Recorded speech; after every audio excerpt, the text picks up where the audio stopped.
오늘 말씀의 제목은 오직 성령께서 가르치신 것으로 라는 제목으로 말씀 나누기를 원합니다.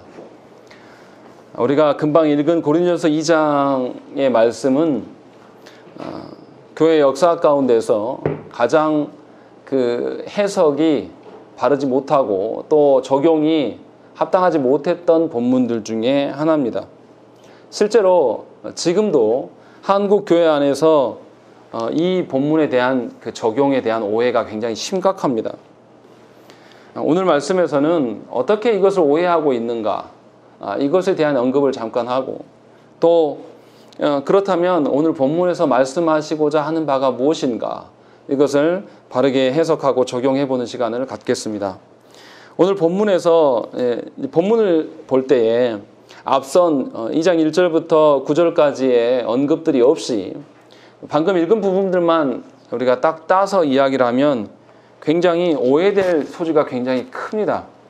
보세요. 10절에 보시면 오직 하나님이 성령으로 이것을 우리에게 보이셨으니 성령은 모든 것 곧 하나님의 깊은 것까지도 통달하시느니라 라고 이야기하고, 사람의 어떠한 것들을 받지 않는다, 뭐 이런 표현들. 그리고 13절 넘어가시면 우리가 이것을 말하거니와 사람의 지혜가 가르친 말로 아니하고 오직 성령께서 가르친 것으로 하니 영적인 일은 영적인 것으로 분별한다.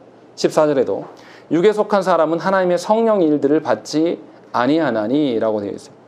그렇게 해서 어떤 느낌이냐면, 이분법적으로 우리가 아까 소요리 문답 시간에도 이야기를 했었지만 이분법적으로 영은 선하고 육은 악하다, 뭐 이런 개념으로 설명을 하면 어떻게 돼버리냐면, 성령의 어떤 신비적인 역사로 성령께서 나에게 직접 말씀하신 바만을 듣는 것이 합당하다, 이런 식으로 본문을 해석해버립니다.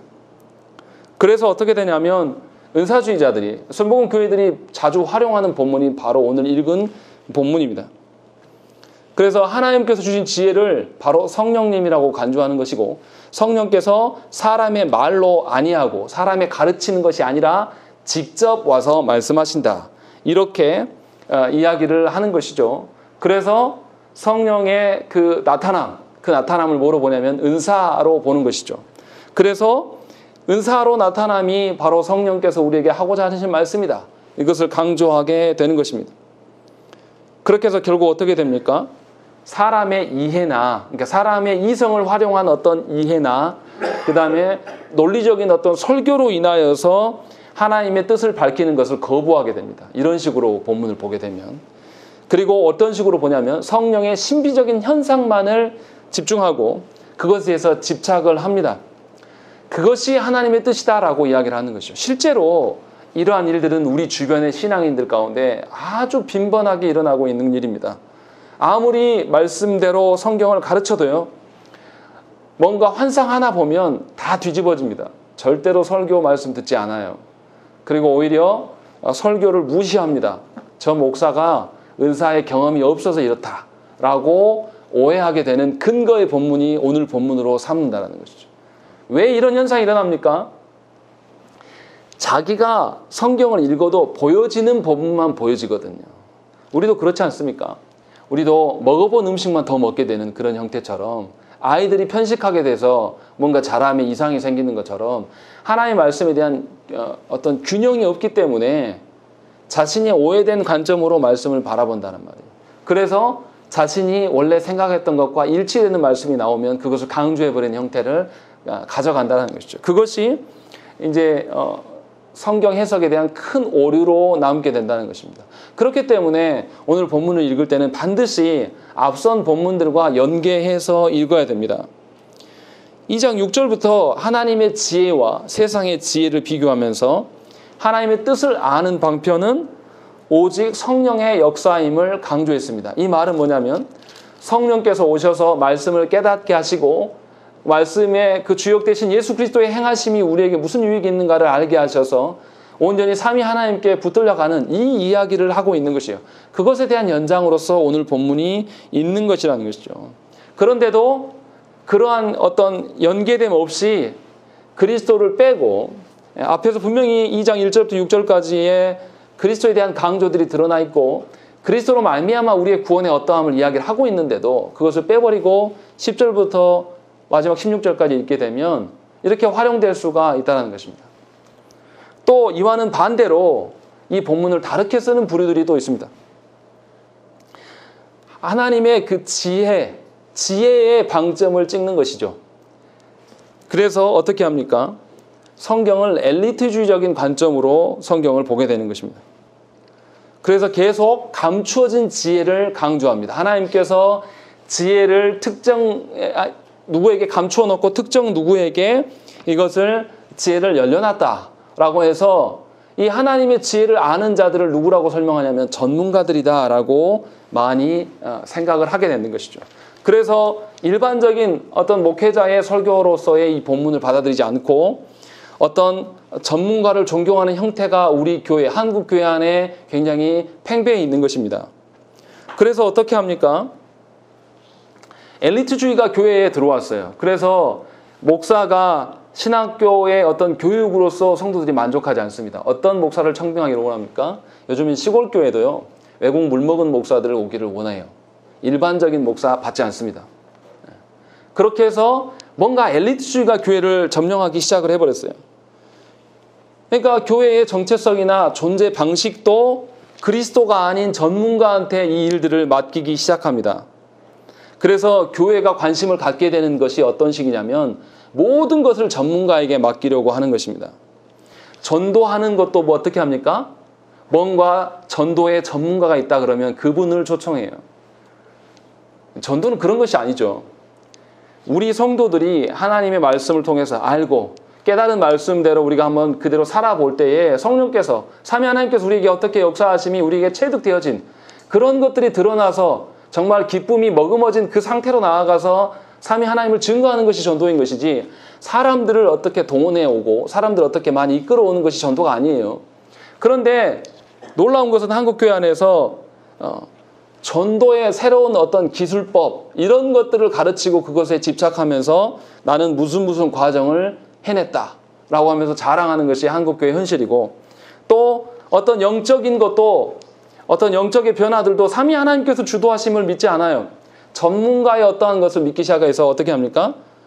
어떤 영적 변화를 위하여서 영적인 훈련 방법이 필요하다라고 해서 무슨 코스를 만들어가지고 한국교회가 활용하고 있는 것이죠.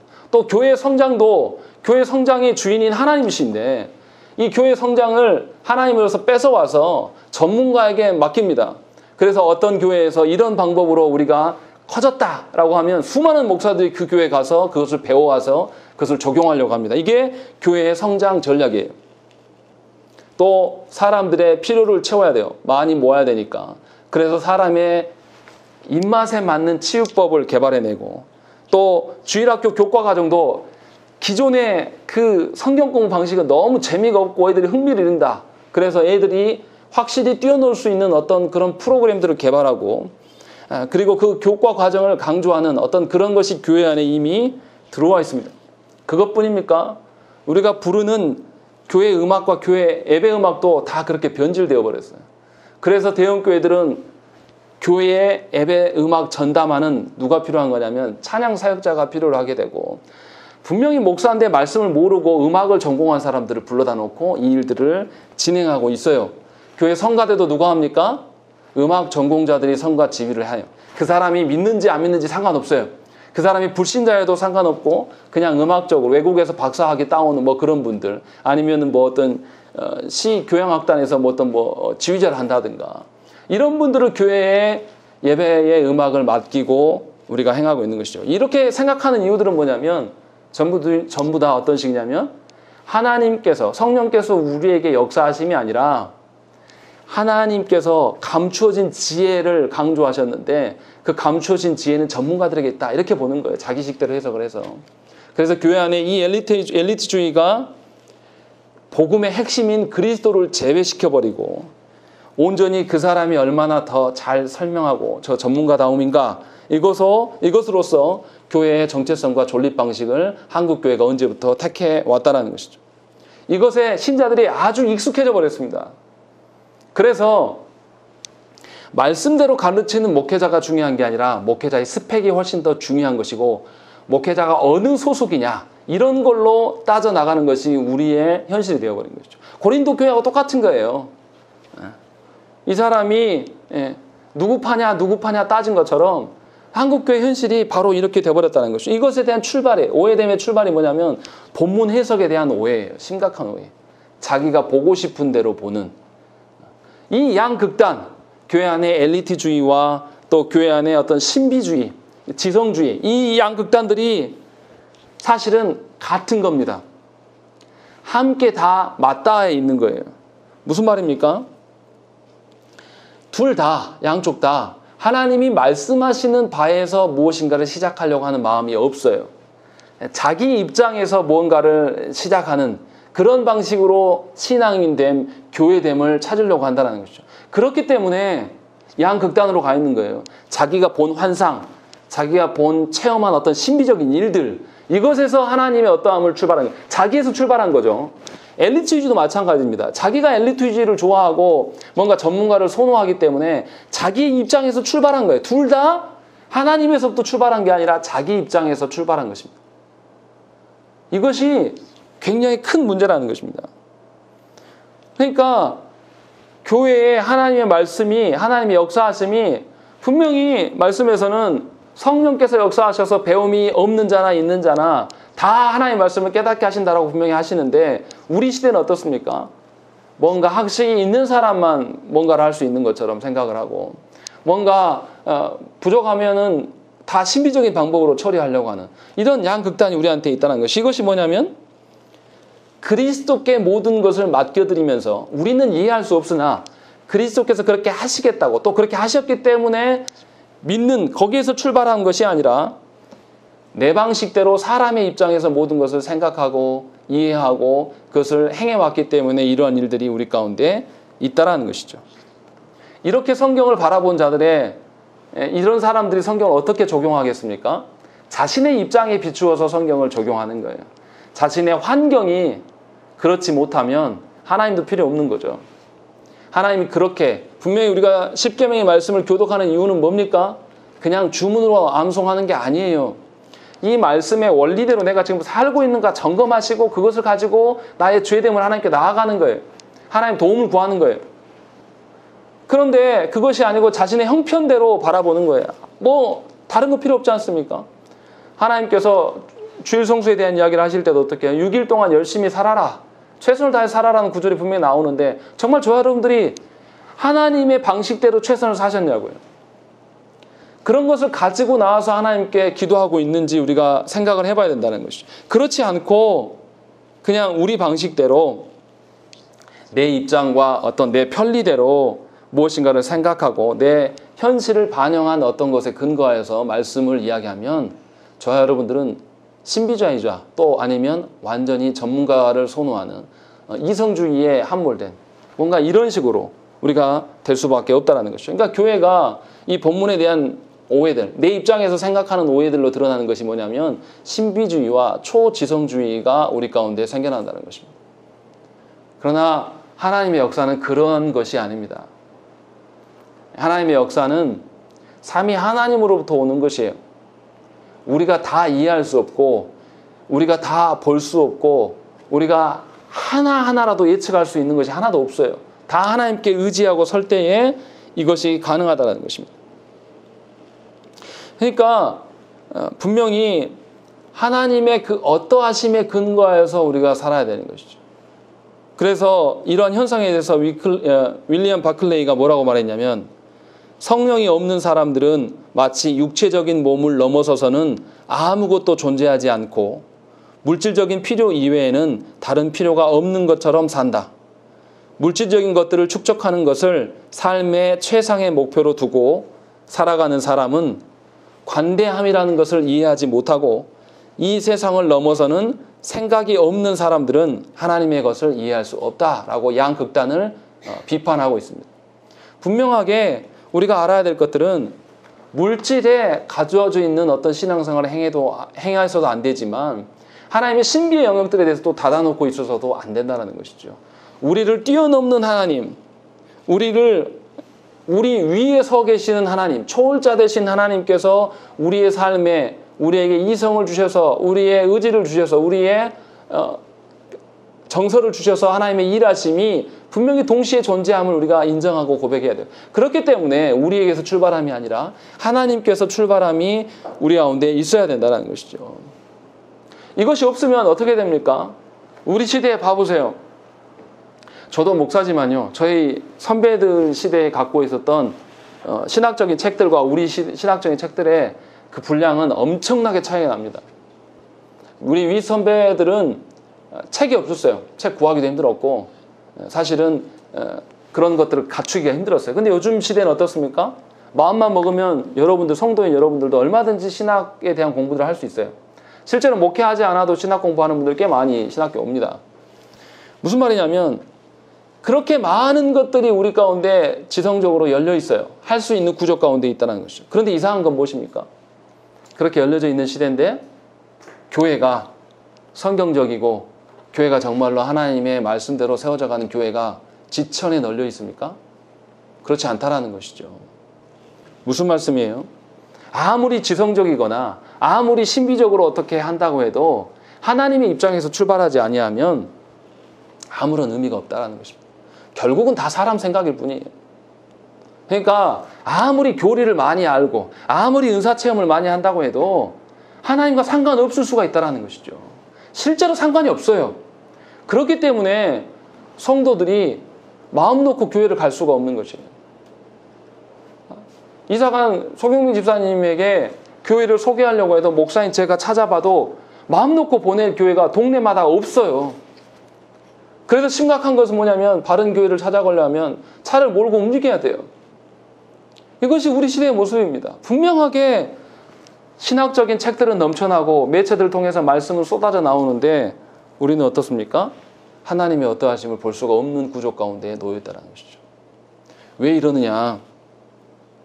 하나님께서 우리에게 성령을 주셨으나 우리 마음대로 성령을 다시 잘못 보는 거예요. 우리 마음대로 성령을 곡해하는 것입니다. 분명히 하나님께서 오늘 본문에서 이야기하는 것은 무엇입니까? 성령의 어떠하심 속에서 일하신다. 이 말씀을 하고 계시는 것이죠. 그러니까 우리가 어떻습니까? 어떤 누군가가 어떤 말을 했어요. 딱 그 말을 했는데 내가 생각한 그대로의 말을 하면 우리가 뭐라고 이야기합니까? 아따 저 사람이 내 마음속에 들어왔다 나갔는갑네. 우리가 이런 이야기 하지 않습니까? 이런 거와 똑같은 거예요. 우리 각 사람이 있는데 우리 한 사람 한 사람의 마음속에 어떠함을 세상 사람들, 아니 세상 사람 관두고 내 식구들이 내 마음을 압니까? 여러분 배우자가 여러분들의 마음을 다 아시던가요? 아니면 여러분들이 그렇게 사랑하는 여러분들의 자녀들이 여러분들의 마음을 압니까? 절대 몰라요. 사도 바울 선생이 지금 하는 이야기가 그거예요. 11절 말씀 한번 읽어보시죠. 읽겠습니다. 시작.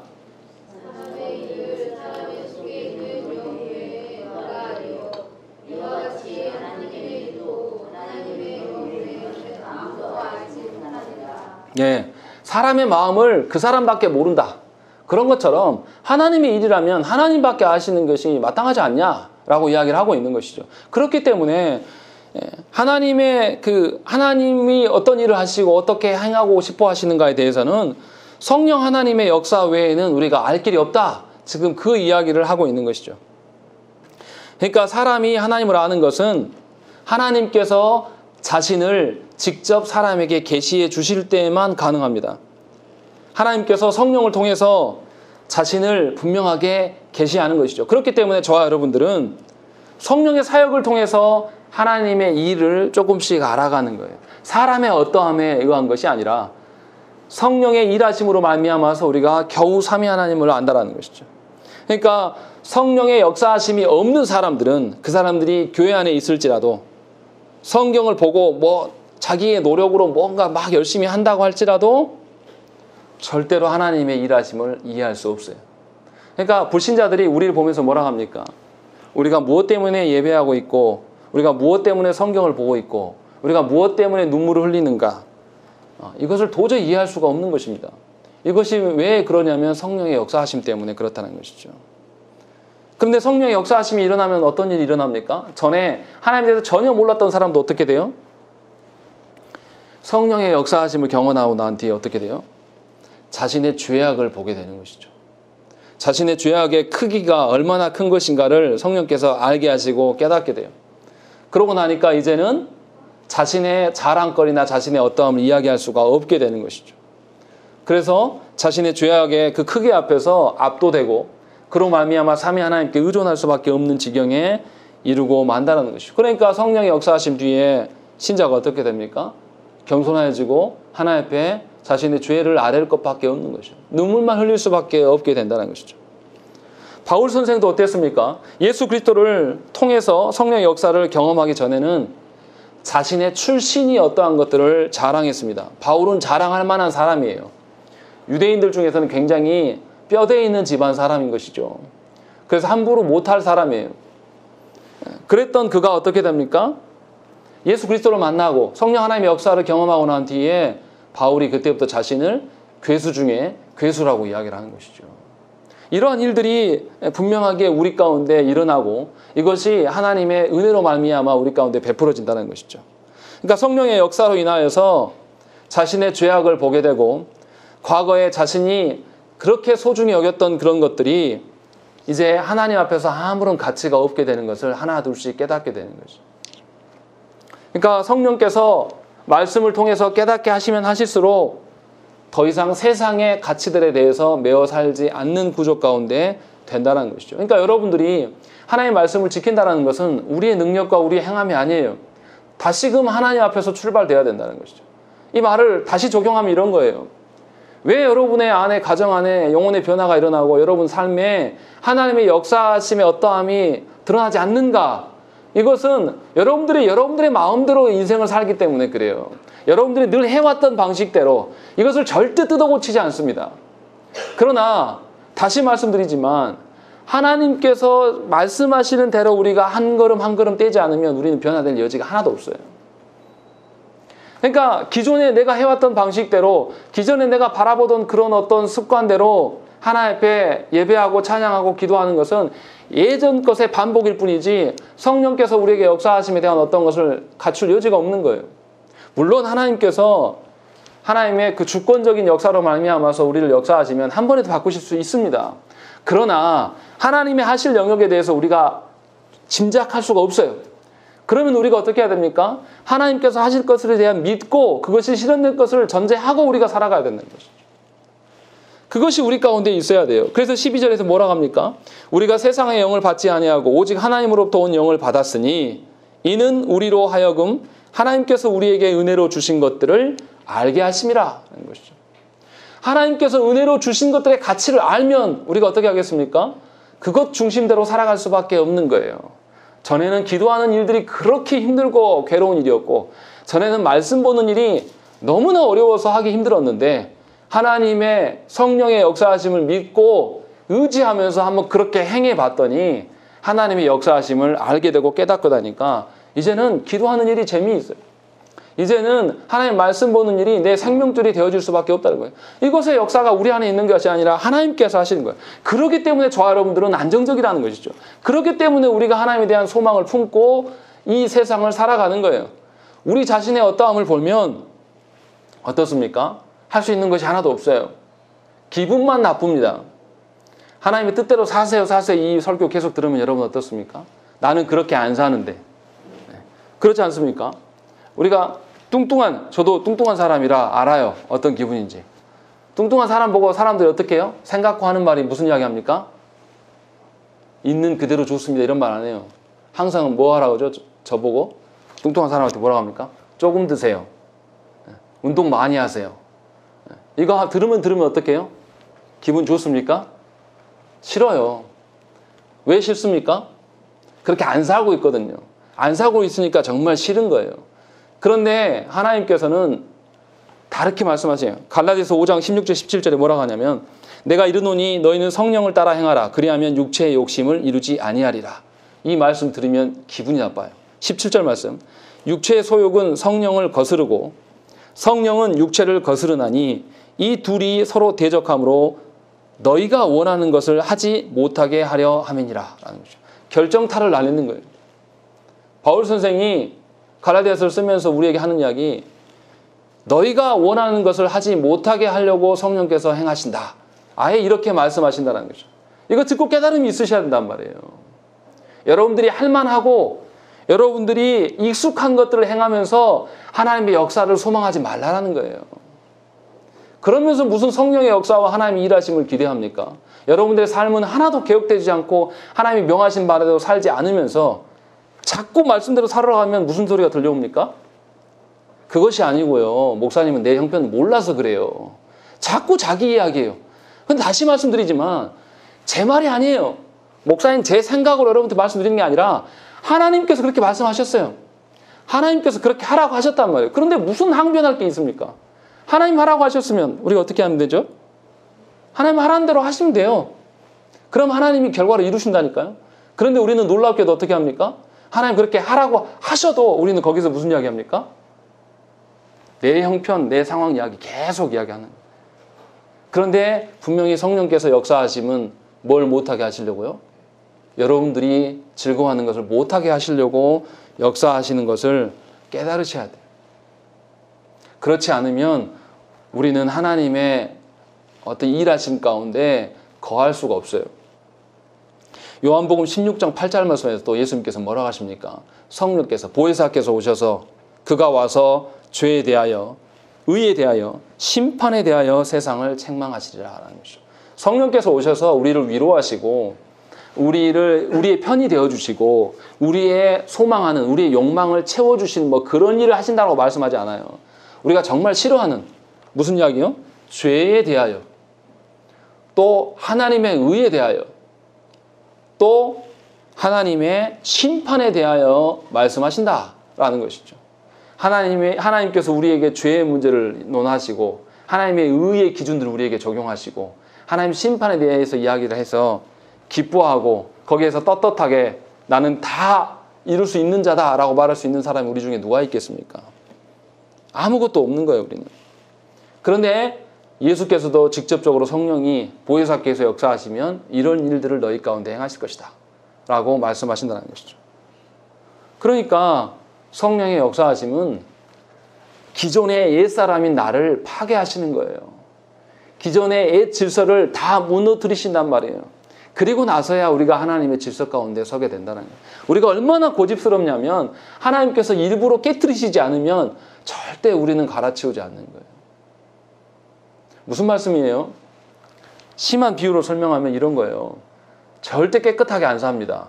자기 몸뚱이만 깨끗하게 살다가 결혼해서 그렇게 쭉 살다가 자녀를 낳아보니까 어떻게 해요? 자기의 더러운 습관 때문에 애가 아파요. 애가 죽어간단 말이에요. 그때서 깨닫고 돌아오는 형국이에요. 이게 얼마나 이상한 일이에요.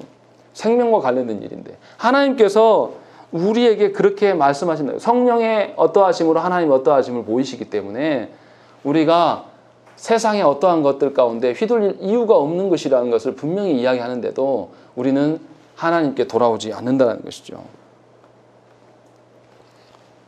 우리는 오히려 우리 입장에서 뭐만 이야기합니까? 성령의 역사가 은사에 어떠합니다. 이런 이야기들을 하는 거예요. 근데 이것은 부차적인 거예요. 은사적인 것을 모든 성도에게 다 하나님께서 역사합니까? 모든 성도가 다 방언해야 되고 모든 성도가 전부 다 통변해야 되고 모든 성도가 전부 치유해야 됩니까? 아니면 모든 목사가 다 그렇게 해야 됩니까? 아니에요. 그거는 특정 하나님의 필요에 따라서 하실 수 있는 하나님의 주권적인 일이에요. 그러나 모든 성도들에게 성령께서 역사하신 뭐예요? 그리스도께서 누구신가를 우리에게 밝혀주신다는 것이죠.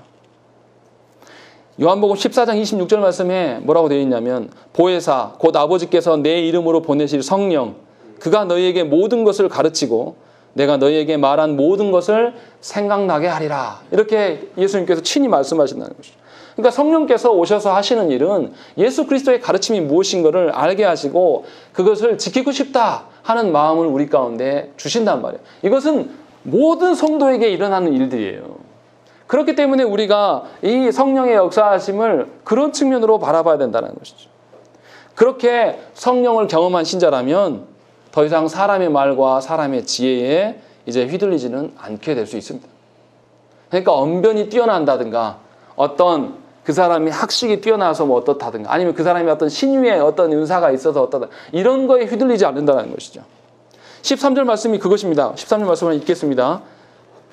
시작.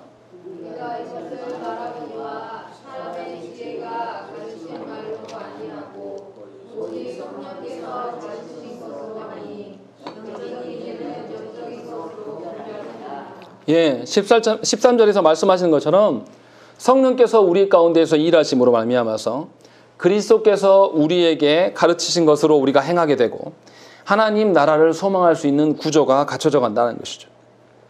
더 이상 세상의 가치에 휘둘려 살아가는 것이 아니라 하나님의 질서와 가치대로 세상을 다시 바라볼 수 있는 눈들을 우리에게 허용해 주신다는 것이죠. 그래서 세상의 질서대로가 아니라 하나님 나라의 질서대로 우리가 살아갈 수가 있는 거예요. 우리가 잘 아는 그 이국종 교수 있지 않습니까? 이국종 교수가 뭐라고 했냐면 환자는 돈 낸 만큼이 아니라 아픈 만큼 치료받아야 한다. 이 말을 했어요. 근데 우리의 의료 체계는 어떻습니까? 돈 많이 내는 자가 좋은 진료 받죠. 근데 이것을 뒤집는 이야기를 하는 거예요. 이 사람 카톨릭 신자예요. 그런데도 이런 이야기를 한단 말이에요. 그런데 우리가 삼위 하나님 바르게 믿는 우리들이 하나님이 말씀하신 그 가치와 기준대로 우리가 세상에 나가서 이렇게 말을 하냐 이 말이에요. 우리가 그대로 살아가냐 이 말이에요. 세상의 질서가 이렇게 흘러가는데 우리가 역행해 가면서 하나님의 질서대로 이 세상을 재편하고 싶은 욕구가 우리 안에 있냐 이 말이에요. 내 영혼이 바뀌지도 않는데 어떻게 이게 있겠냐 이 말이죠. 그러나 분명하게 예수께서 성령께서 오셔서 우리에게 일하실 때에 이러한 일들이 너희 가운데 있을 것이다. 그래서 예수님께서 가르치신 그 기준대로 세상을 새롭게 재편하고 싶은 욕망들이 우리 안에 있게 될 것을 말씀하신다는 것이죠. 그래서 14절에도 이야기를 하는 것이죠. 14절 읽겠습니다. 시작.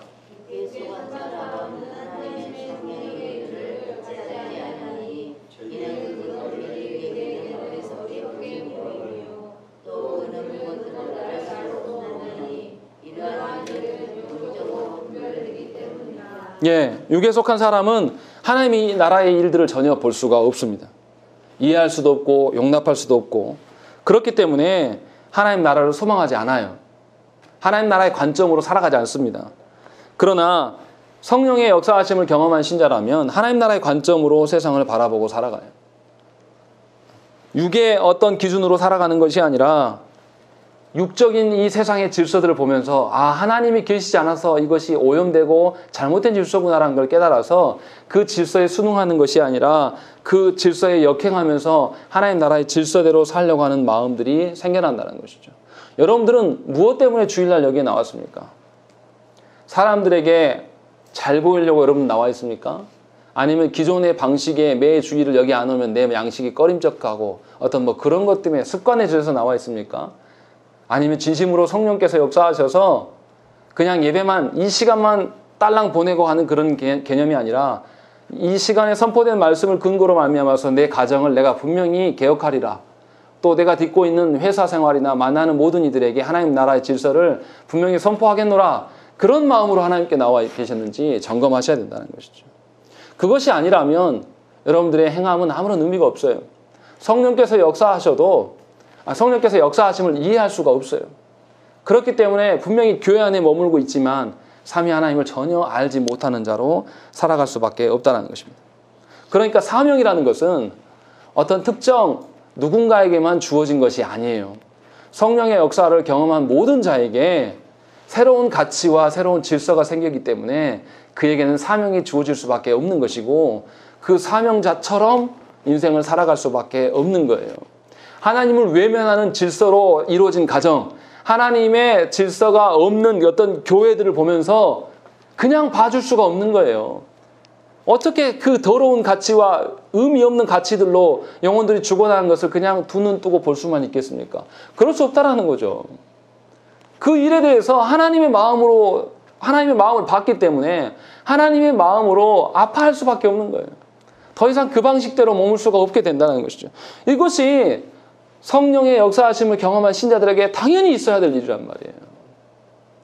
그런데도 우리 삶에 이것이 없다라면 이상하게 생각하셔야 돼요.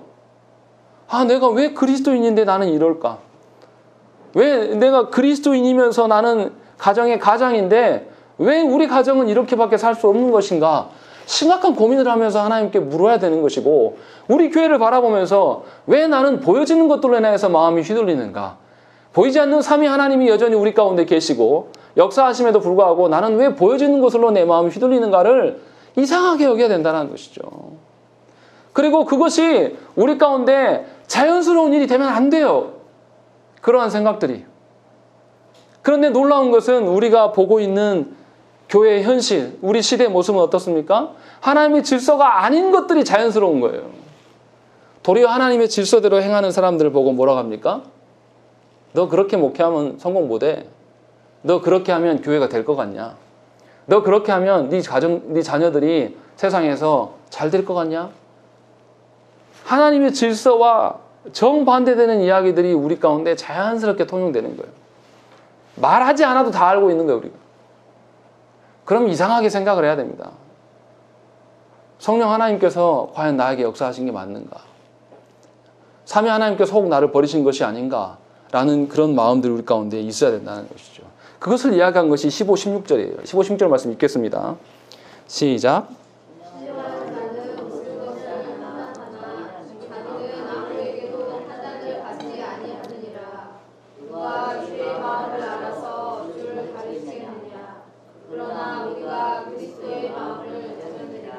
예, 이 잘못 적용한 사람들은요, 15절의 말씀을 어떻게 적용하냐면, 자기의 뭔가 신비적인 체험을 한 자를 신령한 자라고 생각을 해서 나는 누구한테도 판단받지 않는다. 나는 은사를 체험했기 때문에 어떤 목사가 말해도 난 듣지 않아. 하나님 나한테 직접 말씀하시기 때문에 필요 없어. 하고 교만을 떠는 말씀으로 15절의 말씀을 활용합니다. 또 반대로 학문적인 어떤 신학적 지식이 많은 사람도 똑같은 패턴을 취해요. 자신은 지식이 많기 때문에 신령한 자다라고 생각하면서 어떤 누구의 말 앞에서 순종하지 않아요. 그렇게 살지 않음이 오히려 하나님께 애통해야 될 일인데 자신의 지식 많음에 대해서 헤매이고 있는 것이죠. 그러나 본문에서는 그렇게 말하는 것이 아니에요. 15, 16절의 말씀에서 함께 묶어서 봐야 돼요. 뭐라고 되어 있습니까? 사람들 중에 누가 하나님을 가르칠 수 있겠는가? 그 이야기를 하고 있는 것이죠. 16절 말씀이 바로 그것이죠. 누가 주의 마음을 알아서 주를 가르칠 수 있겠느냐? 그러니까 하나님의 그 마음을 성령 하나님을 통해서 신자들에게 알려준 자들만이 하나님의 어떠함을 알 수 있다. 하나님의 어떠함을 아는 사람만이 세상의 어떠한 판단을 받지 않고도 하나님 앞에 정직하게 살아갈 수 있다. 지금 그 이야기를 15, 16절에서 하고 있는 것이죠. 그러니까 저와 여러분들이 세상의 판단을 받지 않는 방법은 하나님의 기준대로 하나님의 마음을 품고 살아가는 것밖에는 없는 거예요. 그것이 바로 성령의 역사이고 그것이 바로 성령의 역사대로 우리가 순종하며 살아가는 것이죠. 그러니까 성령께서 역사하셔서 그리스도의 마음을 가지고 살아가는 자들은 육에 속한 일들을 소망하지 않아요. 육에 속한 일들을 추구할 수가 없다는 것이죠. 그런데 사이비 목사들 보세요. 어떻게 합니까? 하나님 이름을 얼마나 이야기합니까? 우리가 아는 그 신옥주 씨 봐보세요. 지금 감옥 가 있잖아요. 그 사람 아들이 아직도 무슨 섬인가요? 저 그 나라 이름이 생각 안 나는데 그 나라에 가서 한 400명인가 아직도 살아요. 그러면서 무슨 일을 하냐면 그 나라가 약한 나라니까 이 기업이 정계인 인사들하고 이렇게 손을 잡고 그 신옥주가 만든 그 가짜 종교를 국교화 시키려고 애를 쓰고 있습니다. 지금도 그렇게 해요. 분명히 그 사람들이 하나님 이야기를 하고 하나님의 뭐 어떤 것들을 막 언급하는데 누구 배만 불리는 거죠? 신옥주 씨 일가족만 신옥주 감옥 갔는데 그 아들이 지금 다 총 책임자를 맡아서 하고 있어요. 이상한 거지 않습니까? 하나님의 일을 말하면 하나님의 어떠하심이 드러나는 것이 맞아야 되는데 하나님의 일을 하는데 계속 세상의 어떠함만 드러나요. 하나님의 일을 많이 말했는데 그 목사의 어떤 재정만 막 늘어난단 말이에요. 그러면 이거 잘못된 거예요. 이상한 거죠. 우리가 이것에서 얼마나 비난을 많이 합니까? 그런데 우리 자신에게 적용해서 이야기를 해보자고요. 하나님의 어떠하심을 온전히 하나님께서 말씀하시는 성령께서 역사하심 외에는 우리가 알 길이 없어요. 하나님 마음을 품은 자라면 우리 안에 뭐가 드러나야 돼요? 하나님의 어떠하심이 드러나는 것이 마땅한 거죠. 우리 안에 세상의 욕망이 일어나고 세상에 무엇이 결핍돼가지고 그것 때문에 안달하고 죽고 사는 육신의 자녀가 영원한 내 자녀일 수가 없는데 여전히 그것이 우상 삼아서 그거 안 되면 피눈물 흘리면서 살아가는 이런 방식이 우리 가운데 있어서는 안 된다는 것이에요. 그런데 이것이 너무나 당연히 통용되는 거예요. 하나님의 어떠하심이 정말 육적인 어떠한 거 하나 때문에 무너져 내린다는 것입니다. 이것을 이상하게 여겨야 돼요. 내 자녀가 하나님의 말씀 앞에 나오지 않아요. 그런데도 자녀만 안쓰럽게 생각해서 내버려 둬요. 이건 이상한 거예요. 이거는 하나님의 역사가 아니에요. 세상의 질서와 세상의 논리란 말이에요. 그런데 이것에 대해서 전혀 이상하게 여기지 않아요. 계속해서 자녀의 어떠한 말을 이야기한단 말이에요. 이렇게는 우리가 하나님 자녀 될 수가 없다라고 지금 성경은 이야기를 하는 거예요. 그렇게 살아갈 수 없다라고 이야기를 하는 거예요. 분명히 성령으로 인하여서 하나님의 자녀가 된 자라면 교회가 커지는 것이나 자녀의 잘됨보다 하나님의 말씀대로 세워져 가는 것에 초점을 맞출 수밖에 없어요. 그리스도로 인하여서 교회에 대해서 모여진 자들이라면 세상의 힘의 논리를 추종하지 않습니다. 교회가 뭐 해야 되겠습니까? 예수 그리스도께서 마지막에 우리에게 무엇을 명령하셨습니까? 너희들 똥똥을 뭉쳐가지고 거대한 교회를 이루고 예루살렘이 성지가 되도록 너희가 살아라. 예수님께서 그렇게 말씀하시고 승천하셨습니까? 어떻게 했어요? 예수님께서 유대와 사마리아와 땅끝까지 이르러서 다 가라고 그랬어요. 모이지 말라고 했어요. 흩어지라고 하나님께서 말씀하셨어요. 흩어져서 뭐 하라고요? 우리의 강성함을 드러내라고 하지 않았습니다. 복음이 무엇인가? 삼위 하나님이 누구이신가를 드러내는 일을 가르치시고 그것을 지키게 하라고 했어요. 그러면 교회는 흩어져야 돼요. 세상 논리대로 십자가를 꽂고 수만 명이 모이고 수천 명이 모이고 그런 힘 키우는 일들에 우리가 서는 것은 이상하게 여겨야 돼요. 거대한 세계에서 가장 큰 장로교회를 자신의 아들에게 물려주기 위해서 예를 쓰는 것을 보면서 분노해야 되는 것이 정상적인 우리의 모습이라는 것입니다. 근데 없어요. 그 교회만 없는 게 아니라 우리 안에도 없습니다. 이상하게 여기지 않아요. 여전히 교회를 10년을 믿으나 세월이 계속 흘러가도 우리 안에 이상한 것들이 있음에도 불구하고 이상하게 여기지 않는 이것에 대해서 하나님께 구하셔야 됩니다. 성령께서 역사하셔서 분명히 우리 안에 분별력이 생기도록 하나님께 구해야 된다는 것이죠. 교회가 커지기보다는 예수께서 우리에게 명령하셨던 일들에 대해서 우리가 작아지고 흩어져 나가고 연약해질지라도 삼위 하나님의 복음이 드러나는 것이면 우리가 만족할 수 있어야 된다는 것이죠. 분명히 하나님께서는 교회를 없애지 않으셔요. 분명히 하나님께서는 교회를 존속해 하실 것입니다. 그러나 하나님의 존속해 하심이 재목양하는 것에 존속됨과 다를 수는 있어요. 이것에 대한 여러분들의 일하는 것이 세상 속에서 영향력이 없을 수도 있어요. 그러나 그러함에도 불구하고 하나님의 어떠하심이 드러나면 우리는 그걸로 족할 수 있는 사람이 되기를 하나님께 구해야 되는 것이죠. 이것은 우리의 능력으로 되지 않습니다. 오늘 말씀에 있는 것처럼 분명히 하나님의 마음을 품고 살기를 소망하는 성령 하나님께서 역사하셔서 우리에게 가르치시고 성령 하나님께서 가르치신 그것대로 사는 자들에게 하나님께서 이루신다고 약속하는 것이에요. 여러분들이 한 가지 묻겠습니다. 영혼을 가장 사랑하는 최고의 방편이 뭡니까? 영혼을 사랑하는 가장 최고의 방편이 뭐예요? 무엇을 주는 거예요? 자녀에게 유산을 남기고 자녀에게 뭐 잘해주는 거? 이게 자녀 잘해주는 것입니까? 세상의 최고의 가치가 뭡니까? 삼위 하나님이십니다. 여러분들이 그 고백이 바로 나와야 돼요. 그러면 영혼들에게 가장 줄 수 있는 게 뭡니까? 예수 그리스도 복음 외에는 줄 게 없어요. 그런데 왜 그것을 안 주시냐 이 말이에요. 왜 그것을 위하여서 애쓰지 않냐 이 말이에요. 자녀들이 돈 없고 직장이 어떻다라면 우리 얼마나 소갈이합니까? 그러나 자녀들에게 예수 그리스도가 없음에 대해서 전혀 소갈이하지 않는 것을 이상하게 여겨야 된단 말이에요.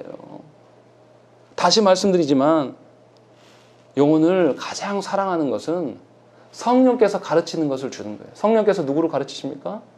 예수 그리스도를 증거하시는 분이에요. 그러니까 저와 여러분들이 분명히 하나님께 가장 큰 누구나 정향교회에 속한 모든 성도라면 누구나 가장 1번 되는 기도 제목이 뭐가 되냐면 성령께서 가르치신 것으로 내가 오직 살아갈 수 있기를 하나님께 구하셔야 될 줄로 믿습니다. 우리 함께 기도하겠습니다.